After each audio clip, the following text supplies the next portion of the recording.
Welcome back to your Feel Good Breakfast Show. This is Expresso here on S3. Now, as the flame sets on the Paris Olympics, we are delighted to have Steve Evans from the South African Olympians Association, an organization dedicated to supporting Olympians and promoting the spirit of Olympism within our communities. Steve, top of the morning. How are you feeling, man? Great, thanks, Carl. Thanks for having me on. Anytime. It's overall, our Olympians, I know that the medal haul wasn't exactly what we expected, but do you think that Team SA embodied what we would call Olympism for South Africa? Yes, absolutely. I mean, everyone went out there, they gave it their best shot. It was brilliant to see the performances and obviously to take home some silverware and goldware. Absolutely. It's a beautiful feeling. And I think what's important is that people need to know that we have to continue a culture of Olympism and representing the country within the Olympics, and this is where the organization comes in, the SA Olympians organization. I think what's important is to know what that's all about to start off with as just a foundation of this conversation. So what is this association and what is it geared to do? Sure. So the South African Olympians Association is a chapter of World Olympians Association, which was set up back in the 90s to try and for around two sort of key mandates. So yes. The first one is around supporting athletes post-sport. Yeah. So as they transition into their career, and there's a few initiatives around that we're working on. And then the second one is to promote the values of Olympism in society through social impact projects. And has that been a help for you as a former Olympian getting involved with the organization or the association and also some of the things that you've benefited from as well? What are some of those things post-Olympics? So I think one of the hardest things is kind of refocusing from sport, because literally your career goes by in the click of a fingers or the blink of an eye, and so that transition into normal life or into working life is quite a tricky one. So we provide a lot of support to our athletes in the form of both preparing them whilst they're still competing with various initiatives. We've got a partnership with IBM Skills Build, which is a free platform actually that anyone can go and check out if they want to, and where you can do short verifiable credentials courses, and that can help prepare you sort of whilst you are still competing for that transition to work. And then one of the other things that we also trying to do is create a little bit a culture of Olympism in South Africa. So I don't think we celebrate our Olympians as much as perhaps if you were to go to the States, for example, where they literally roll out the red carpet. And very true. I'm glad you said that. You may have seen the OLY or the Ollie title, which is a post-nominal title that is being provided by World Olympians. So as an Olympian, you can apply to World Olympians Association for that title.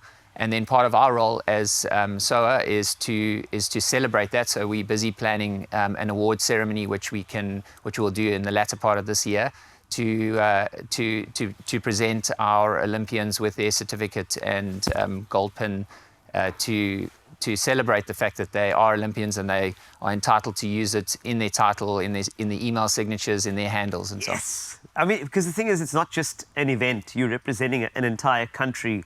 I think about the amount of hours you put in. And the Olympians, their ages range from, very young teenagers all the way through until what we've seen at the Olympics. I mean, post 50 as well. So I think it's so important to have something that would breed this culture of Olympism far beyond the sports track. And I think that's lovely what SOA are doing.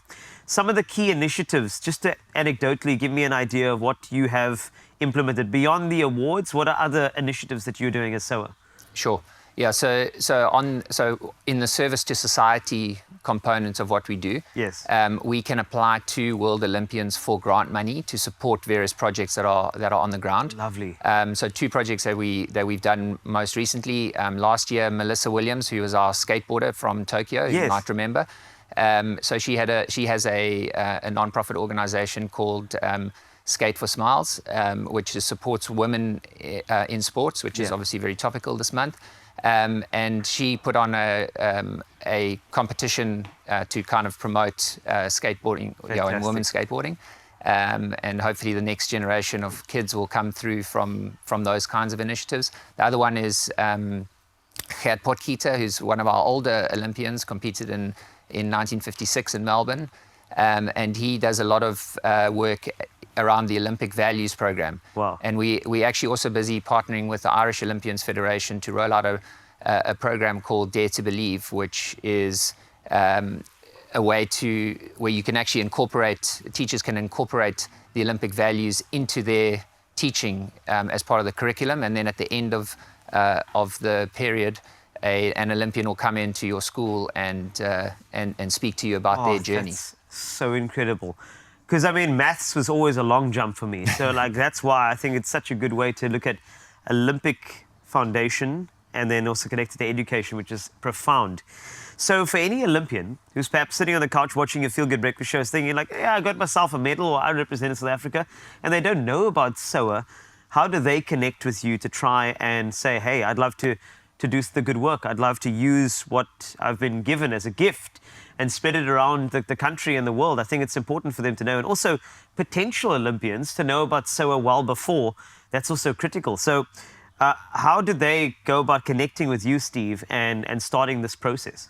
Yeah, look, the best way is to go to our website, which is southafricanolympians.org.za. Yes. I think it'll probably be up on screen, but there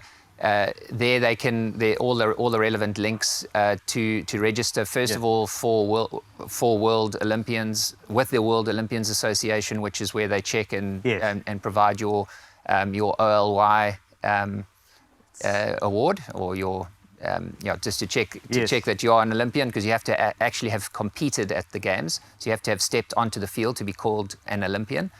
So if you were the kit man. If you were to have been in the village but perhaps not played on the field of play, then you're deemed not to be an Olympian. Oh, okay. The other interesting thing is that they say once an Olympian, always an Olympian. True. So it's not a case of past Olympians or former Olympians. Okay. Once you're an Olympian, you're an Olympian.